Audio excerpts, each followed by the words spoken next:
Stacy, I don't know if you can stay around. Thomas wanted to continue on this conversation. Hey, Thomas. Have to pop out for I an can hop emergency. back in a few if somebody needs me, but if not, I'm gonna head out. I got a couple of minutes. No, it doesn't matter. What you guys can split, you could stay, but this conversation has been wonderful, man. It really has. It really has. The Stacy prior and then the Stacy now. And so I'm going to piggyback off this conversation because this is what I do. This is what my podcast is. This is who I am. I am the change that you guys refer to. So a little bit about me. I'm Thomas FreeMe, known on social media as Thomas FreeMe. I have the Thomas FreeMe TV and podcast show. And what I deal with is stigma. I deal with trauma. I deal with addiction, incarceration, things of that nature. My background is I've been a criminal my whole life. I started at 13 years old, just breaking into houses. And so I've been raised in state facilities most of my life. I've been inside state facilities more than I have been free. I spent 13 years in a federal institution and just came home in 2016 at 40 years old. I came home born again, not as religion-wise, but just a completely different person. You could say that it's born again in the ideology and the philosophy that I teach, and I try to get people to understand what that really means in the physical sense, how we can be born again and change our lives. As you guys said, it's hard, but it's easy. And it's easy as long as you're just honest. This is the message that I teach. I had to be honest with myself, and where my honesty came from was the day that I had to rip my child away from me, my only flesh and blood, out of my arms and push her away because my visitation with her was over and she didn't want to go home. She wanted to stay with me. And that day was a day that I went back and my life changed because I was honest with myself. I stopped lying to myself. I stopped covering myself. I stopped telling myself that I was a good person. I stopped telling myself that I wasn't a liar and things of that nature because I'm doing these things. And this isn't what good people do. So I had to come to grips with myself on that day and just stop lying to myself and be honest. I am a thief. I am a manipulator. I am these things that I'm trying to convince people that I'm not. And from that day, the realization that came to me was, you know what? I call myself my name, but that's not who I am. I don't even know who I am. All these choices and decisions that I've been making my whole life have been based upon other people's opinions and ideologies that they've put into my head since I was a child and didn't even know it. So what ends up happening is we've been leading other people's lives, whether it's our parents, our spouses, or whoever it is, that they have an idea of what my life should look like. And from that point on, I washed everything from my education. I stopped reading fiction books. I stopped watching fiction TV. I really stopped watching TV altogether, which we can get into that as well. But I just started putting what I wanted inside of my head. And I ran across Socrates and the works of Plato, and I studied that book from front to back many times, right? And what that taught me was logic. And what I come to understand is logic is not taught in schools. And logic is what the differentiator between fiction and reality is. So when we have these kids out here shooting up these schools and people doing the things that they're doing, there's no logic in there to separate the fiction from the reality, and this is what's going on in America. And this is what my show is about, is just bringing education. I bring people on that have issues going on in their communities that They reach out to their congressmen, they reach out to the representatives, and they're not getting no answers. They can't get no publicity. I bring them on, we talk, we discuss, but I want all my guests to understand that no matter what you're coming onto my show to explain and talk about, the bottom line of what I want you to understand is 99% of everything that's going on in your life is you bringing that onto yourself with the decisions that you're making, the choices that you're making, whether they're conscious or unconscious, subconscious, so it's getting people to realize this and change their lives as you ladies have articulately explained in both of your programs. So I really appreciate Tina putting me in this slot because you guys really helped me out. I'm over here like, damn, what the hell am I? Guess I'm just going to go on here and just talk about me. And then I put on the headphones and I'm listening to the I'm like, whoa, like these guys are on it. And I love the consciousness of that because what you guys are saying is what everybody has to do. I heard one of the ladies talking about self-reflection. We should do that every once in a while. We should do that every night. And that's what I've learned is that media, TVs, social media, all of these things have been put in place to keep us distracted from the moment we wake up to the moment we go to sleep. So when does that self-reflection come in? We're listening to TV till we fall asleep. We're doing things to put us to sleep because, as another lady has said, we don't like to be alone with our thoughts.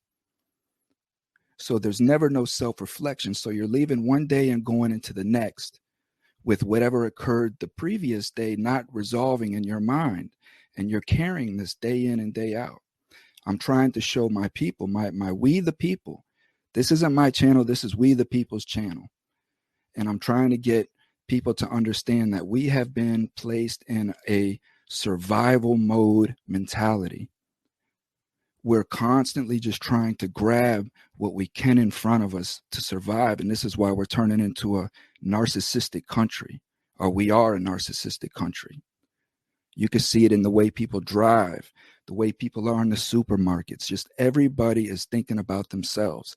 How can I get home faster? How can I get this toy before somebody else gets it? And this is causing the division in the communities. And I believe that it's just coming through the media because it's constantly keeping us distracted. And look how we treat each other. Look how we treat our American citizens. Look how the police treats us. So this is the premise of my show. So thank you guys for allowing me to come on because my issue is I built everything that I have from scratch with no knowledge by myself. I have a foundation, an outreach program that's now nationally recognized. I have inmates on my channel, Temujin Kinsu, and many others that are innocent, that have been begging for innocence to prove that they're innocent of their crimes. I have them on my podcast. I talk about crimes. I talk about my crimes. And I'm bringing my criminal mental landscape and exposing that for people to bring me on their shows and talk about things. Maybe agencies can bring me in and have me look at unsolved murders and things of that nature to have a criminal aspect to give me, who knows? I'm here to help. And the only way I can do that is to provide this channel, because if I didn't, I would just be an ex-con on the street with no work experience doing my daily job, which is Uber. So I built all of this for exposure. I don't know how to get exposure, which is why Tina has suggested that I come on here and provide what it is that I do. So here I am, and I thank you guys for allowing me the time to come on and share. So thank you. Questions? Awesome. Well, I hopped in late, but first of all, I am super impressed with, it sounds like you've got a lot of amazing things going on and that you're reaching a segment of the population that really you're helping them wake up to see kind of what's going on around them and being a voice to the voiceless. I love that. I appreciate that. And that's what's important to me is exactly what you said, the voice for the voiceless. There's many, and we're ignoring these people. The thing with me is incarceration. We have over 2 million people incarcerated right? Where are these people going to go when they get out?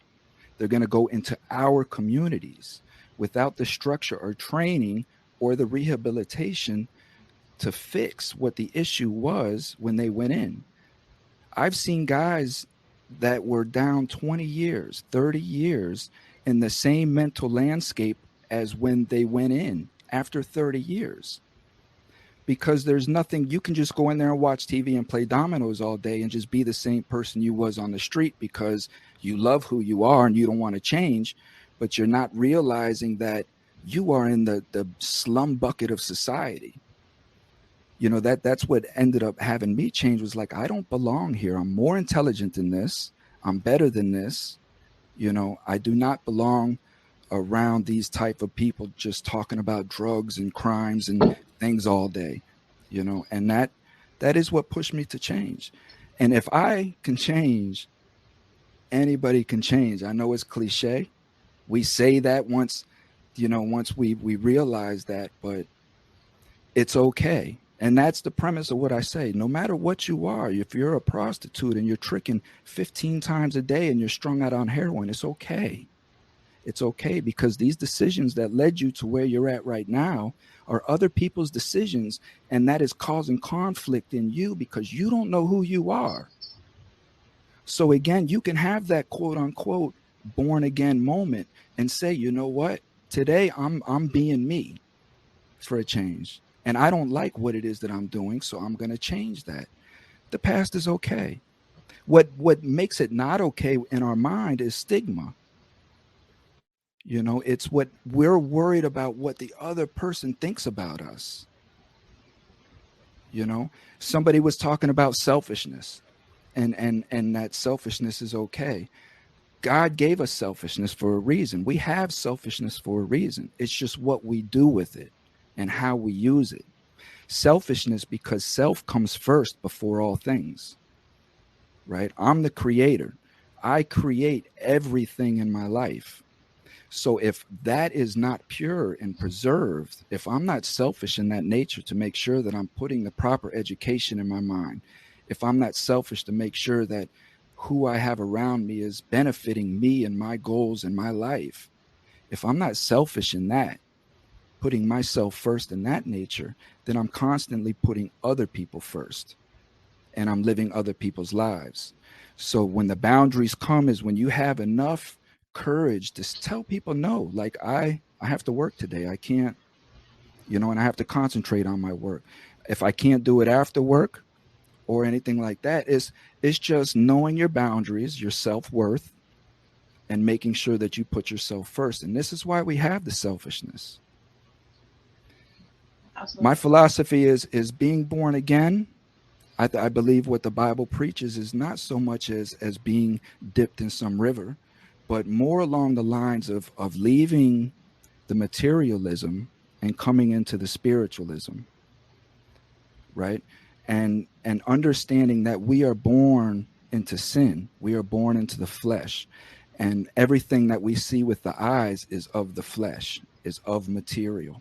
So until we understand that the eyes don't see everything, that's proven scientifically. You can take a tuning fork and it'll disappear right in front of you. So that tells you that there are things that work at a higher vibration that we can't see. It's proven scientifically. It's right in front of you. People need to see this in order to believe. So it's knowing that there are things that are working that we can't see and understanding how that vibration works, you know, and wanting to get into that. So that's me in a nutshell, man. That's what I do. That's deep. Heck yeah. I love it. I think it's so wicked. Like, I love the points that you're making and how important it is to look inward. You know, I think, yeah, we can get distracted. It's so easy now. It's so easy. We walk around with computers in our pockets. You know, who would even think that day would be here today?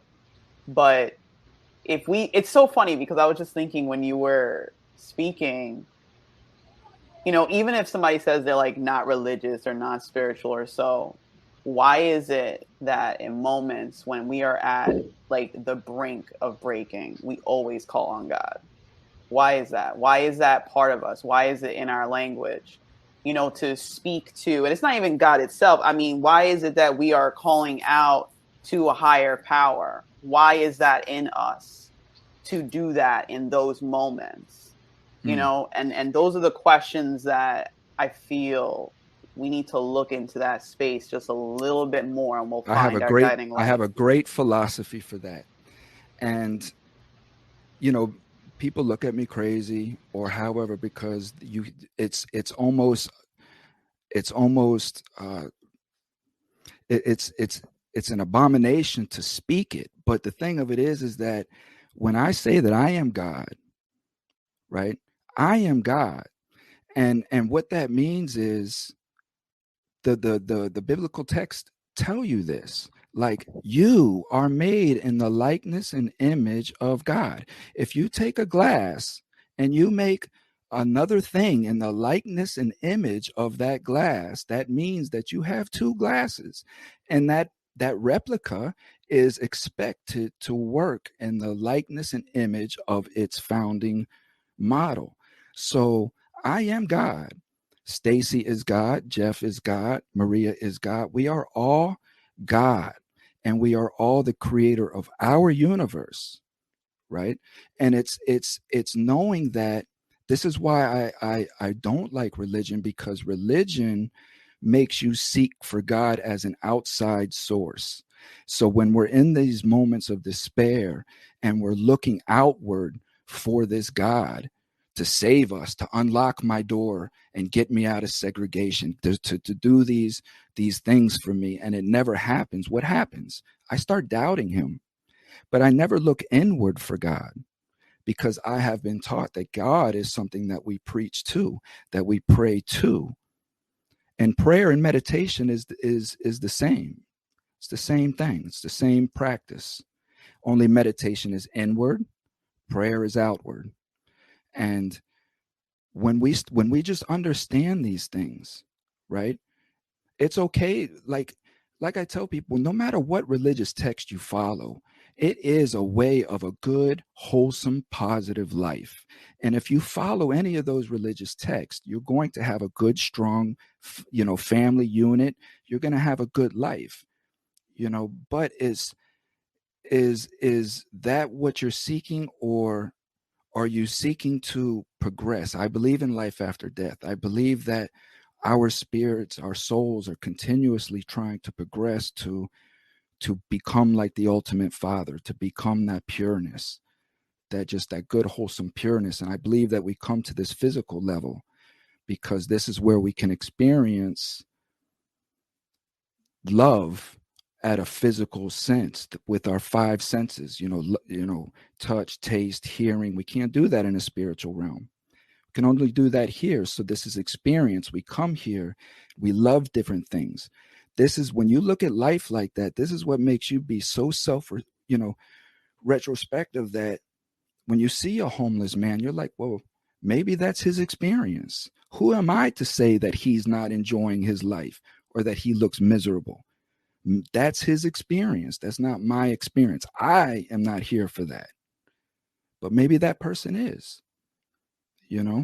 and you just look at things like that. And then it just made me start judging myself before I judged anybody else. I see a crackhead. I used to sell drugs to them. I used to be just as bad as they were. I used to be a manipulator. I was an addict myself. I was, so it's just, I was all of these things. And it just made me, the outcome of all of this thinking has produced within me coming home 4 years, even though it hasn't helped with my bills yet, but it's coming. So I don't even stress on things like this again, because it's all preparation. It's all manifestation. But I've been in season 4 of Ozarks coming up, episode 6 and 9. I'm in a show called Terror on Lakewood Drive.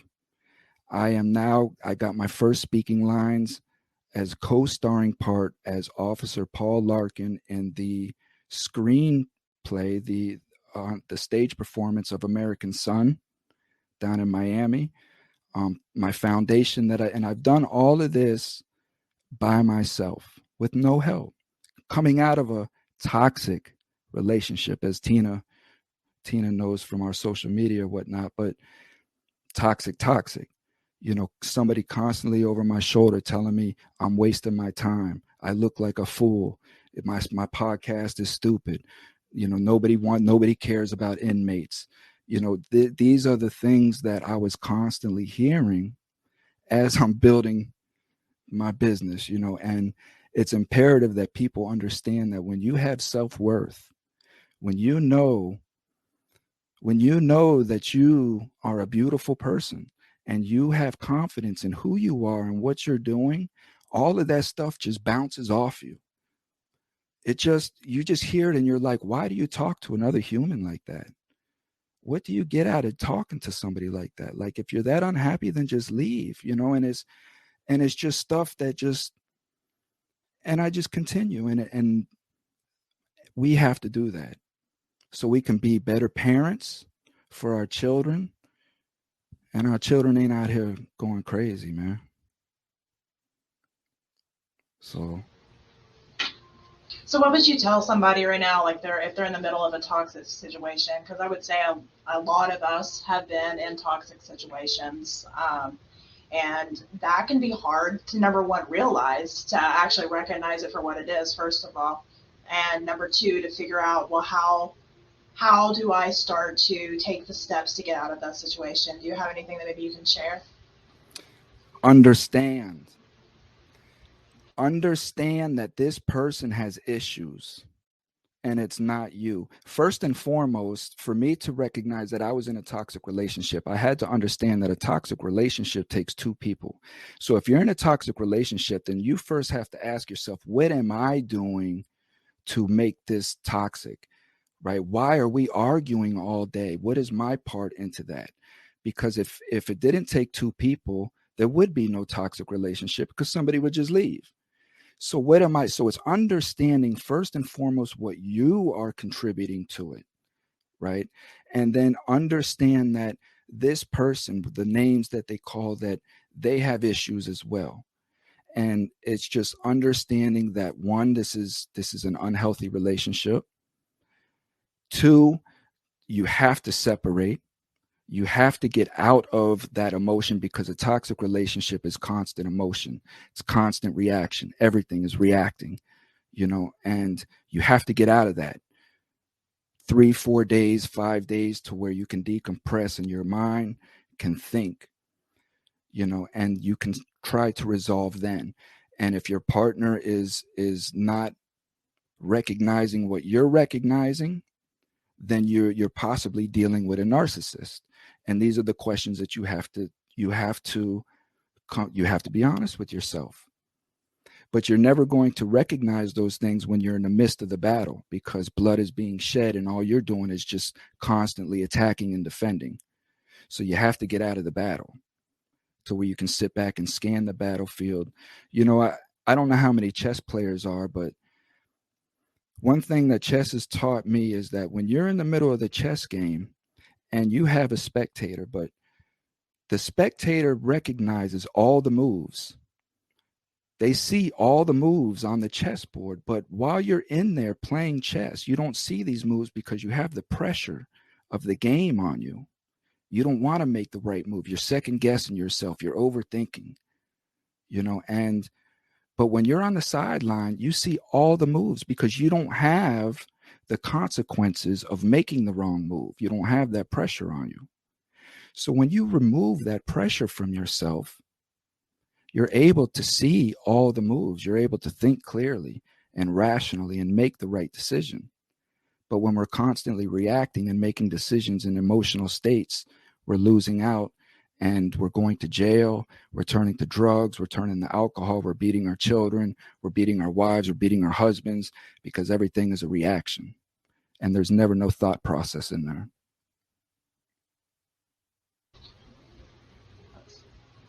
Yeah, I mean, just wow. Honestly, I don't even know what to say. I mean, you're 100% right. And I know there's a meme that floats around. I don't even know where it came from. This is something like, you can't heal in the same environment that made you sick. And I think Yep. that's pretty much what you're saying. And I think that is so true because, you know, when you're stuck in the middle of it, you can't even take the time to think through what you need to do. You mentioned the word reaction. You're just constantly reacting to your environment. And, you know, I am a big believer, like you mentioned, that nothing is 100% anybody's fault. You know, there's always, you know, a little, I mean, it might be, you know, more on one side than the other maybe, but, you know, it's never 100% anybody's fault. You know, The only fault is ignorance. Yeah. The only thing we can blame ourselves for is ignorance. That's it. The only fault is ignorance. The actions come from the ignorance. So it's not blaming ourselves. It's not blaming myself for being a drug dealer or anything of that nature. It's blaming myself for not having the education to take that corporate mindset and apply it to business. You know, that's what I blame myself for. You know, I was a hell of a drug dealer and I built a hell of a corporation. I built my own business in a negative light. So we know that everything has a flip side. We know that good has bad, bad has good, everything. So why can I not do that in a positive light? And that's how I started my foundation. www.cominghomecoalition.com is my foundation. I'm a motivational speaker. I'm a life coach. I implore families that are going through struggles with inmates, have people coming home. They don't know how to provide an environment for this guy coming home. I help families with that. I'm here to help. That's what I'm here for. And I need awareness because I'm struggling too. I'm struggling bad. You know, it's tight for me. And I'm almost at a point to where I may have to set this stuff to the side because this is my passion. But as we know, then people don't care about your passion. They want the money. So. Well, I'm hoping that you get some exposure today. I'm actually going to contact you about being on my show too. I have a lot of conversation I think we can have. I've never been incarcerated, but my brother actually is incarcerated right now. He's dealt with all that his entire adult life. And I've got to experience it from this end of things. And, you know, I love that you talked about that you help people when they're coming home, because we talk a lot about soldiers that are coming home. My husband had PTSD coming out of the military. We talk a lot about that, but I don't think there's enough light shining on the fact that inmates coming home also obviously have PTSD, and there's not enough education, help involved for the inmate themselves and the family members, because I love my brother. I wanted to do anything that I could to help him, but you know, that it's not the same. It's different. You know, I explain to people within the military, your PTSD is dealing with the unknowing of what can happen at any moment. And you're seeing these unknowings happen in front of you. But when is it going to happen to me? Where in prison, I'm dealing with a guy that's a 6'5", 250 pounds. That's a meth addict, been on meth his whole life. His brain is completely wore out. And he's schizophrenic, and he's been off his meds for 3 days, and we're locked in a cell together. And he's talking about he hears voices, you know. And I know that he has shanks on him, and it's those type of interactions. It's having this guy on top of me, knowing that he's wigging out, trying to kill me, and getting this guy up off of me. It's that type of PTSD that these guys are dealing with, and we deal with that all day, every day. For years. It's life. So as you get up and you go to work every day and come back, our life is getting up, putting shanks on us, suiting up, getting ready to do whatever. It's different. It's definitely a broken system. You know, just dealing with it from this end of things, I've got to see the brokenness there. And I mean, my brother definitely made his own mistakes, but the way that the justice system is kind of laid out, it is definitely setting people up for failure, because, you know, the things that goes on inside of the prison system, which I'm sure you'd be able to tell way better than I could, but just from what I know, there's no healing that can happen. Talk about a toxic environment. You know, you have to, you know, just to survive the day, you're having to be a person that you're trying to unbecome. That's exactly it. Without knowing how to do that, because you were there in the first place. These are the decisions that got you there in the first place, and there's nothing to change that. So all you guys have to do is Google FreeMe Podcast. FreeMe is one word. Podcast is separate. All my social media comes up. My YouTube channel, I have all of these stories on there. I have inmates, like I said, on there, lifelong convicted criminals that have changed their lives. I have them on there. I have Penny Pierce, a spiritualist, on there. So counseling. I have an episode on toxic relationships with the counselor. I have all of this on my channel. So it's just amazing. Super exciting. Yes. I want to thank you so much for being here. It was like an emotional freight train. I mean, I don't know who's questioning you on what you're doing, but I mean, you steamrolled. I mean, that was intense as I've seen a half an hour of podcasting. You're phenomenal. I mean, the story is great, and the way you deliver it and talk about these, and you're very passionate, obviously, but I mean, you have a talent. It's not I don't know who's questioning you, but we were all just sitting here mesmerized for. Yeah, I just haven't looked down. I didn't realize how much time had gone by because I'm just like sucked in. Well, I appreciate that. And it's just conviction. It's just knowing. I know, right.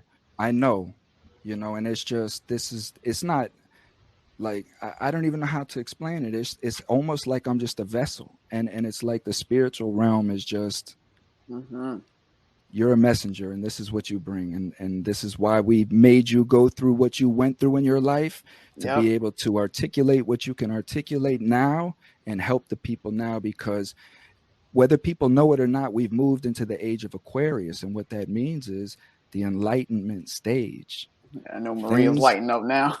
Oh, yeah. I know. And we'll make sure that everybody who reaches out to contact you will get in touch with you. I do have to keep the show moving, and I appreciate it so much, Thomas.